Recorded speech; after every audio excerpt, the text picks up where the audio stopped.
quarterback competition in Carolina between Baker and Sam Darnold? Why, that's the wrong decision, plus a key injury that could impact an AFC contender. And it's still list season, even though camp is underway. And we got plenty for you today on Locked On NFL. You are Locked On NFL, your daily NFL podcast. Part of the Locked On Podcast Network, your team every day.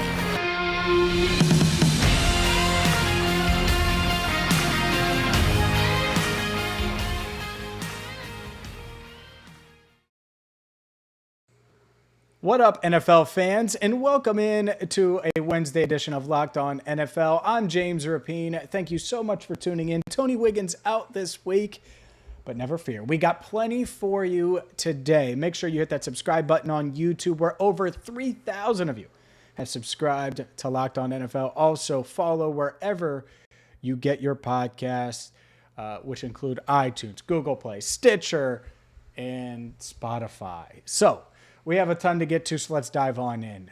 This Panthers situation in Carolina.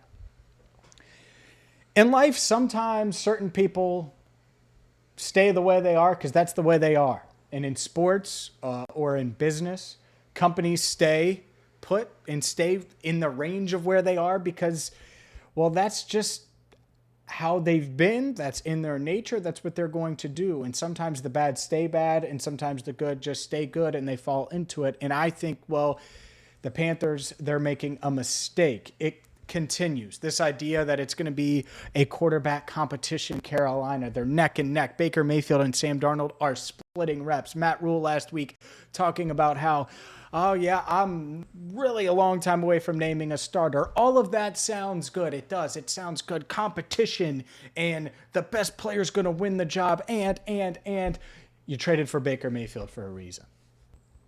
And sometimes the bad stay bad. And what the Panthers could potentially do is ruin Baker's chance of potentially being a franchise quarterback in this league. And, well, the Jets had already ruined Sam Darnold. And let's be honest, the damage is done. Okay, Sam Darnold is turnover prone. Sam Darnold isn't going to flip the script and suddenly become a Pro Bowl quarterback. We know what he is. So this idea that, oh, well, it's a competition and they're going to bring the best out of each other. No, you know what the Panthers are doing right now? They're taking away valuable reps from the guy that they traded for to potentially be their franchise quarterback. Now, they may like this deep down because, well, ownership, David Tepper may say, you know what? I'm not really sold on this Matt Rule guy anyway. Not really sold on this front office anyway. I'm not sold on these quarterbacks. We'll get one in next year's draft. But if the goal is to get the most out of Baker Mayfield, to maximize him, to potentially see if he's going to be your franchise quarterback in Carolina, well, then damn it, go all in. And see if he can do it.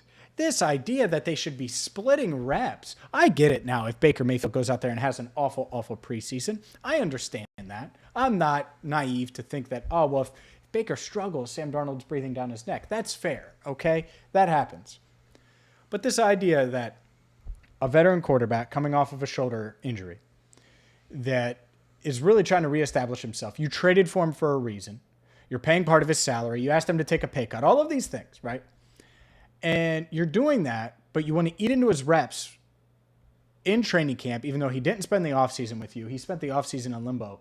That just does not make sense. It doesn't make sense at all. And so, yeah, to me, this is a no-brainer. Give Baker Mayfield the reps. Now, you talk to those that cover the Carolina Panthers, and they'll say, oh, well, it's pretty close. Sam Darnold is it. Come on now. It may look close at this stage of training camp. It's early. But you know what Sam Darnold is. And you know so much of what he is that you gave up an asset to get another guy that was in his draft class that you knew was going to not push Sam Darnold, was not going to just challenge for the starting job, that you knew was going to be better in this offense with a talented running back and is more proven in the NFL. Look, say what you want about Sam Darnold and Baker Mayfield. Baker Mayfield's been the better quarterback. And I know Baker's Q rating is down right now.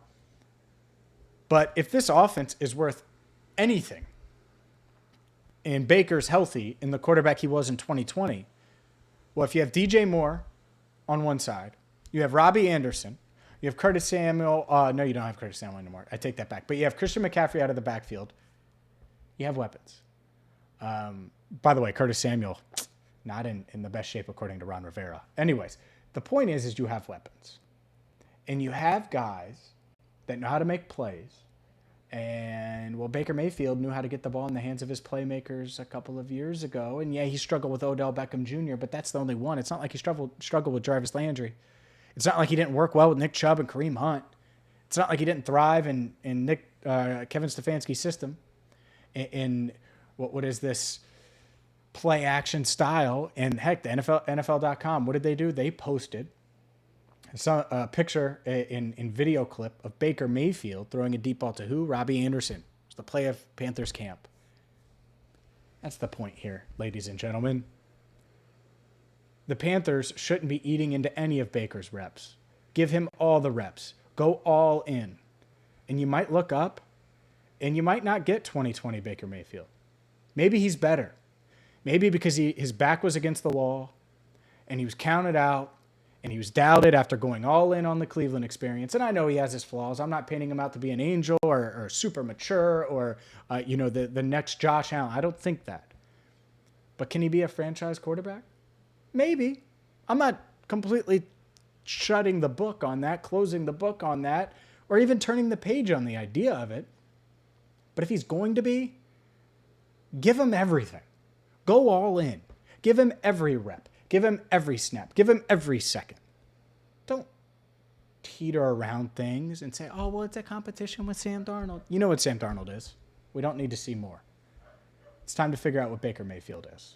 And it's exactly what the Panthers should do.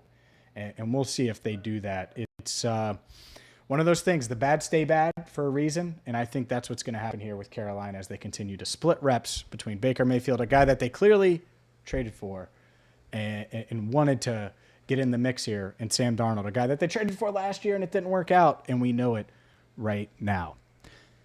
This podcast, by the way, sponsored by BetterHelp.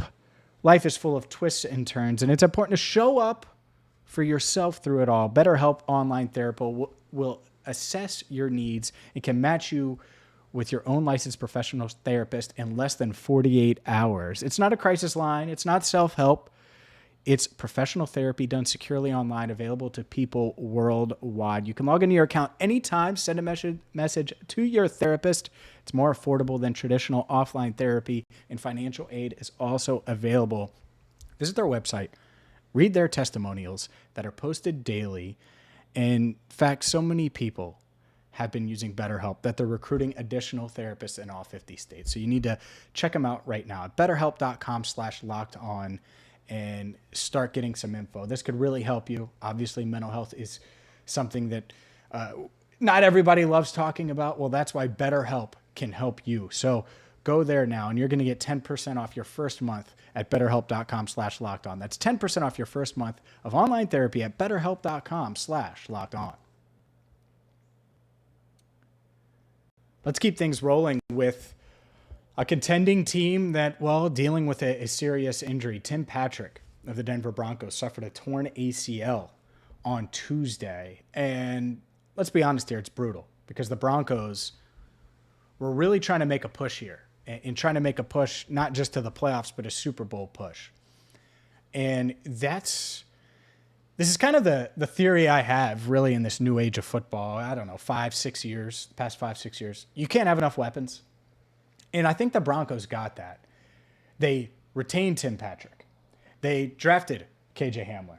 They retained Cortland Sutton with a contract extension. They also drafted Jerry Jeudy. Like, think about that. Like, so 2 premium draft picks, big money to Patrick, who has $6.5 million guaranteed next year, and big money to Cortland Sutton. Why? Because weapons. It's a weapons league, right? You know the phrase, you don't want to take a knife to a gunfight? Well, that's exactly what this day and age is. That's exactly what this NFL is. And so load up on weapons. And it's really unfortunate for Patrick. It's unfortunate for the Denver Broncos. I still think the Broncos are going to be really good, and they still have weapons. And I think that's kind of the point here. If your team, well, I'll throw out some teams, the Green Bay Packers, right? You just don't have enough weapons. A lot of these teams that are, we just talked about the Carolina Panthers. I think they have some weapons. Could they use another? Absolutely. You can never have enough. And that's kind of where I'm at. By the way, Terrace Marshall's another guy. Maybe he takes a step this year for Carolina. I think the Broncos got it right here. KJ Hamler coming back from injury, but Jerry Jeudy is a stud. I still think he could end up being, the best first rounder potentially in that class, which might be a take, but I think he's got a shot to do that outside of Justin Jefferson. I don't know if he'll necessarily catch Justin Jefferson, who's an absolute freak. But outside of that, and Jefferson went behind those top guys in 2020. I think Jeudy has a chance to really take a leap this year. KJ Hamler coming off the injury. He is a speedster. He's going to stretch the field. Russell Wilson worked with one of those guys and Tyler Lockett.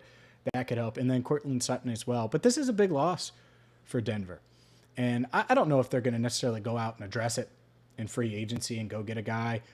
An Emmanuel Sanders reunion would be fun. But this is the worst part about training camp. It is when you have a team that puts it all together and puts these pieces together and they're ready to make the leap. And you have a guy in Tim Patrick who kind of came out of nowhere to not only perform well, but get a contract extension. And it should come together this year with this elite quarterback. A lot of people still think Russell Wilson's elite, and I would agree. And then this happens. Tragedy happens, and he's out for the year. And so wishing Patrick all the best in his recovery. But the Broncos, they're going to have to find another option, in that fourth and fifth receiver spots. It's going to be quite interesting. Maybe it is an Emmanuel Sanders. Maybe they go after someone like that. I don't think they would necessarily get in the Odell Beckham Jr. world. But speaking of speedsters, there are, a couple out there that you could certainly get. Will Fuller still available. Maybe you go after him. But big loss for the Broncos. Unfortunate. Certainly you're going to see more Javonte Williams. I would imagine more of that running back duo with Melvin Gordon as well. But the Broncos, I think this really hurts their team in the ceiling. Because if you can guard Jerry Jeudy on the same play as you're guarding, KJ Hamler deep, and you're also able to take away Javonte Williams out of the backfield, well, that's great. But then you had Tim Patrick, right? Or then Courtland Sutton was streaking free deep downfield. Well, now you're taking away one of those weapons. So that's a really, really tough loss for the Denver Broncos. And really the unfortunate part about training camp is these training camp injuries. And that's why I never complain about it being light. Right, when they start light, the team I cover, the Cincinnati Bengals, on a daily basis, their first padded practice was Tuesday. It's about safety. It's about getting these guys to at least the starting line. We know how tough it is, right? But at least get them to the starting line. And I think that's why we see things the way we're seeing them, and more precautions, and coaches are being, really wise with ramping up their guys slower and slower, because you want them ready week one. You don't need them ready week one of the preseason. Week one of the regular season is when it counts. Up next, NFL.com released some rankings and some projections. And I want to go over some of them, react to some of them. Quite interesting stuff from NFL.com. But first, a word from BetOnline. BetOnline is the fastest and easiest way to check in on all of your betting needs. Find all of your favorite sports and events at the #1 online source for odds, lines, games. It's BetOnline. So whether you want to wager on the Denver Broncos to win it all, maybe you think Russell Wilson is going to cook his way to an MVP, you can do all of that and so much more at BetOnline. So whether it's the NBA, Major League Baseball at the trade deadline, did you see the craziness that the Padres pulled off? Man, oh man, them and the Dodgers, it's going to be interesting in the National League. Get to BetOnline today. Start wagering from combat sports to UFC to Major League Baseball, racing, esports, even golf. They got you covered. So go there now. BetOnline, where the game starts. A quick reminder that the Locked On NFL podcast, you can catch us daily right here on Locked On NFL. So Whether it's me and Tony every single Wednesday, whether it's Mondays, Tuesdays, Thursdays, Friday, we got you covered all season long. Thank you so much for making us your first listen here on Locked On NFL. And Cynthia Freeland is an analytics expert for NFL.com, and she always posts great work. And basically what she did is projected the stat leaders for the 2022 season. And it's early, right? Training camp just started, but it's prediction season. You've seen a bunch of rankings. And I thought this was really cool because, and I'm just going to go over the list and tell you which ones I agree with, which ones I disagree with. Joe Burrow, she has leading the NFL in passing yards, 4,950. I'm going to go through them all first, and then I'll quickly give you my thoughts on each one. Passing touchdowns, Tom Brady at 40. Rushing yards, 1,950 yards for Derrick Henry. She has Jonathan Taylor leading the NFL in rushing touchdowns with 14 receptions. Cooper Kupp, 111. Receiving yards, Justin Jefferson, 1,450, which would be behind what it was last year, including Jamar Chase, who had 1,455 last year. Receiving touchdowns, Mike Evans, 13. Total touches, Jonathan Taylor. Total touchdowns, Jonathan Taylor. And so sacks, Nick Bosa. Interceptions, Xavier Howard. Okay. First with passing yards. I could totally see it with Joe Burrow. I think Josh Allen could get in the mix here.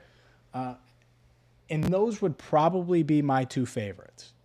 Because I think the Bengals are going to pass the ball a lot. I think they're going to throw it all over the yard. Even though Burrow, still dealing with that appendectomy, still recovering from that. I think that was a little more serious than people realized in the moment, including myself. But yeah, I think when you have the weapons that he has, it wouldn't be shocking to me if Jamar Chase, T. Higgins, and Tyler Boyd all top the 1,000-yard mark. And if that's the case, you got Hayden Hurst and Joe Mixon as well. You could look up, and Joe Burrow could be around that 5,000-yard mark. Tom Brady throwing 40 passing touchdowns. Is that shocking? Not shocking to me. I mean, they just added Julio Jones. They got Russell Gage from the Falcons. At some point, Chris Godwin is going to come back, maybe for week 1. They also have a guy named Mike Evans. And really great depth. I mean, Scotty Miller, Tyler Johnson, Jalen Darden. There's a lot of receivers, right? They got Kyle Rudolph. They got Cameron Brate in that tight end room. Now, I think Brady certainly poised to be in the mix. Derrick Henry, I don't love this for a couple reasons. One, the injuries with Derrick Henry, and I think defenses now with no A.J. Brown are going to just be able to load up in the box and say, all right, Ryan Tannehill, go ahead. And I don't know if they're going to be able to do it. So I don't necessarily agree with that one. I could see it. I could see that happening because he's going to get a ton of touches, but I'm not sure. I think Jonathan Taylor rushing touchdowns makes a lot of sense. Joe Mixon could get in that mix as well. Nick Chubb might be my guy, though. I think he is going to have a ton of rushing touchdowns, and it would probably be my pick. As far as receptions goes, Cooper Kupp, I would say probably, but I think Allen Robinson could eat into those targets a little bit, and things could drop because Allen Robinson is an upgrade. I think Allen Robinson is a clear upgrade there. Receiving yards, I think 1,450 is a little light. Wouldn't shock me if Justin Jefferson did lead the league in receiving yards, but that seems light to me. Receiving touchdowns, Mike Evans with 13. I'll take the over. And I'm not sure who's going to do it, right? But I think someone is going to hit the over there. As far as receiving touchdowns go. Could it be Chase? Maybe. Could it be Justin Jefferson? Absolutely. Could Tyreek Hill? Probably not a guy like that, right? New offense. Could Travis Kelce do it? I think Travis Kelce would be maybe my favorite. And I know he's a tight end, but my favorite. It could be there. Jonathan Taylor for total touches. I would actually go with Derrick Henry there. Total touchdowns. Jonathan Taylor with 16. I agree with that. Nick Bosa sacks at 15. I could get on board with that. I could see that happening. Myles Garrett would obviously be in the mix, along with another Bosa, along with all the top, pass rushers in the league. So that would not shock me one bit. Xavier Howard, interception 6. Sure, I could totally see that happening. And by the way, sacks by a rookie. She has Aiden Hutchinson with 7. I agree. I'm kind of bullish on the Lions. I think the Lions are going to be a fun watch this year, certainly compared to what they've been in recent years. And I like Aiden Hutchinson a lot there. Again, check all that out at NFL.com. Cynthia Freeland with some really good stuff. I saw that. I was reading it, and I'm like, this is perfect for today's show. I think as far as, quarterbacks are concerned in yards, I think Tom Brady could have a say in that too. Wouldn't shock me one bit if he threw for 5,500 yards this year. I don't think the Bucs are going to run the ball a ton. And, yeah, you did lose Ryan Jensen, and we'll see what they do at center there, but I think they're going to throw it and throw it and throw it some more. And that's how they're going to win games. And that doesn't mean Leonard Fournette isn't going to get touches, but there's a reason, why you go get a Julio Jones, because all right, let's just keep adding. Let's add another threat, another big-bodied guy that can make some plays in the red zone, make some plays in critical moments, and try to help us win a Super Bowl. So the Buccaneers, I like them a lot. I know they had an injury scare with Tristan Wirfs. It seemed like it was relatively minor from what I saw. So that's the thing, man. You need to avoid injuries. All these projections, all these things like the Joe Burrow projection. Does that take into account that, who knows? I think he'll be there week 1. Will he be 100% week 1? I think he'll be cleared week 1. Will he be ready to throw for 350 yards against the Steelers week 1? That's the part of it that is pretty tough. That being said, I mean, he threw for over 4,600 yards last year behind a bad offensive line. The offensive line should be better. So we'll see how much improved he is, how much better he is. Here's what I know, though, is that there are so many good quarterbacks in this league. I mean, Tony and I talked about it, 2 weeks ago now. Lamar Jackson, not in the top 10. You kidding? It's wild to me.